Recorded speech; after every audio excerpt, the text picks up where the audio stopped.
Cette vidéo est un format podcast, mais vous pouvez retrouver des photos de mon voyage en fond. Du 18 juillet au 18 août 2019, j'ai pris mes valises et je suis partie au Japon pour la seconde fois, pour un mois, à visiter Osaka, Kobe et Nara. J'ai pu aussi passer quelques jours à Kyoto. Lors de ce voyage, j'ai pu vivre des choses vraiment plaisantes, des choses que tous les touristes peuvent vivre dans ce genre de voyage, mais cela vous pouvez le retrouver dans les 2 vidéos précédentes. Nous allons voir aujourd'hui des moments plus originaux, plus anecdotiques, voire plus déplaisants. Je vais commencer par vous conter un problème qui a eu un impact important sur mon voyage et que j'ai déjà plus ou moins abordé. Nous verrons ensuite des anecdotes amusantes, ou du moins que nous ne pouvons pas qualifier comme mauvais, puis nous aborderons la fin de mon voyage. Nous allons donc premièrement aborder ma cheville. Je dois commencer par dire que j'ai toujours eu des problèmes aux chevilles et que quelques mois avant mon voyage, je m'étais tordu la cheville droite et que j'avais donc passé beaucoup de temps avec une attelle, ce qui explique peut-être en partie ma réaction face à la blessure que je me suis faite au Japon. Pour entrer dans le vif du sujet, lorsque j'ai visité le parc Mino, ma cheville gauche a été blessée. Mais il fallait que je rentre à mon Airbnb, donc j'ai acheté une canette au distributeur, j'ai mis du froid sur le membre qui commençait à gonfler et j'ai pris le métro pour rentrer. Comme j'ai l'habitude, j'ai décidé de ne pas me rendre à l'hôpital et de me soigner seule. J'avais déjà pu acheter des bandes de strap que je mets à chaque fois que je commence à avoir mal, donc pour moi, c'était bon. J'ai passé une fin de journée tranquille et le lendemain, j'ai bandé ma cheville et je suis partie faire les magasins pendant le matin. Je suis rentrée avec ma cheville qui avait triplé de volume. Donc après, j'ai fait plus attention et je n'ai pas forcé. Mais je n'allais pas gâcher mon voyage pour une cheville alors que j'avais déjà passé beaucoup de temps avec sa jumelle immobilisée. Ça a fini par aller mieux pour un temps du moins. Mais ça, c'est une histoire pour plus tard. Pour les anecdotes moins mauvaises, je veux commencer en vous demandant d'aller dans la barre d'infos. J'y mettrai un ou plusieurs liens qui mènent à un ou plusieurs articles sur des anecdotes que j'ai pu avoir à Kyoto.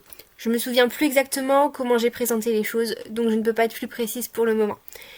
Dans la même veine qu'un des événements que j'ai pu vivre lors de mon premier voyage, j'ai pu avoir des personnes vraiment gentilles qui m'ont porté secours. En effet, lors du premier jour au Tenjin Matsuri, j'avais aussi été au Gion Matsuri, un peu plus tôt, et mon portable n'avait pas eu le temps de totalement recharger. Je ne connaissais pas encore bien tous les arrêts de métro et je n'avais plus l'aide de Google Maps pour retrouver mon chemin. Donc je me suis perdue. Alors que j'avais dans l'idée de finalement m'arrêter pour demander au contrôleur de la gare de l'aide pour avoir un taxi, une gentille femme est venue m'aider et a été elle-même demander le chemin pour que je puisse repartir en métro. J'ai pu aussi avoir des conversations plus ou moins compréhensibles avec des Japonais ou Japonaises qui sont venus me voir pour discuter. C'était bizarre à cause de mes difficultés avec la langue que je ne connais pas encore très bien, surtout à l'oral, mais plutôt cool en même temps. Je vais à présent finir par la toute fin de mon voyage. Le jour juste avant de repartir, j'ai été une dernière fois à Kyoto. Triste de partir de cette ville que j'aime tant, j'ai décidé de m'arrêter à Lush pour acheter une bombe de bain et me détendre en rentrant. J'ai pris mon bain, avec comme d'habitude YouTube sur mon portable, pour moins m'ennuyer, et le portable dans la salle de bain avec moi. Quand je suis sortie, j'ai vu qu'il était déchargé, donc je l'ai branché. Vous voyez la catastrophe arriver. Perso, moi je l'avais pas vu. Mais j'ai vite compris mon erreur. De la buée, c'est de l'eau, et l'électricité, ça ne fait pas bon ménage. En bref, j'ai fait griller la pièce qui permettait de charger la batterie, et impossible de recharger mon téléphone. Le lendemain, je devais prendre le métro tard le soir pour aller à l'aéroport. Et donc, j'en avais besoin pour l'heure et pour le GPS. J'ai complètement flippé toute la nuit. Le lendemain, je suis allée m'acheter une montre à Daiso. D'ailleurs, elle m'a coûté 500 yens et elle est encore nickel. Je me suis aussi acheté à manger. Puis je suis retournée dans la chambre en me disant que j'irais probablement faire un dernier petit tour dans l'après-midi. Je n'y ai pas été.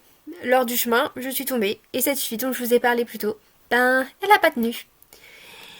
J'ai passé le restant de la journée avec une bouteille glacée sur ma blessure en espérant que je réussirais à me rendre à la gare le soir. Après tout, j'avais 2 énormes valises ainsi qu'un sac à dos de voyage pour la cabine. Donc ce n'était déjà pas très simple sans avoir de problème au membre inférieur. J'ai eu aucun problème avec cela heureusement. Mais il y a quelques minutes, j'ai bien précisé que je n'avais ni l'heure ni le GPS. Je me suis perdue dans le métro. Finalement, tout s'est arrangé, j'ai pu demander mon chemin à un agent et retourner à l'aéroport. Et ma poisse s'arrête là.